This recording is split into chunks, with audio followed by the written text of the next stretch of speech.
नमस्कार सर्वांना विजयादशमीच्या दसऱ्याच्या मी खूप खूप शुभेच्छा देतो। या विजयादशमीला संघ परिवार शताब्दी वर्षामध्ये पदार्पण करतोय, त्यासाठी संघाचे देखील खूप खूप मी अभिनंदन करतो, त्यांना शुभेच्छा देतो।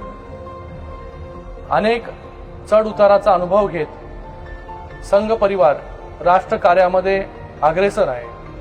कुठलीही आपदा येऊ या कुठलीही परिस्थिती, त्या परिस्थितीमध्ये धावून जाण्याचं काम संघ परिवारातील सर्व कार्यकर्ते करत असतात आणि आज देखील आपण त्याचा अनुभव घेतो। समाज जीवनातील सर्व क्षेत्रामध्ये संघाचे स्वयंसेवक भरीव कार्य गेले अनेक वर्ष करत आहेत। समाजातील सकारात्मक परिवर्तनासाठी संघ कटिबद्ध आहे। मी संघाला या शताब्दी वर्षाच्या पुन्हा एकदा खूप खूप शुभेच्छा देतो आणि मी आपल्या सगळ्यांना देखील आवाहन करतो की या राष्ट्र कार्यामध्ये आपण सगळ्यांनी एकत्र येऊन जे हे कार्य केलं पाहिजे। धन्यवाद।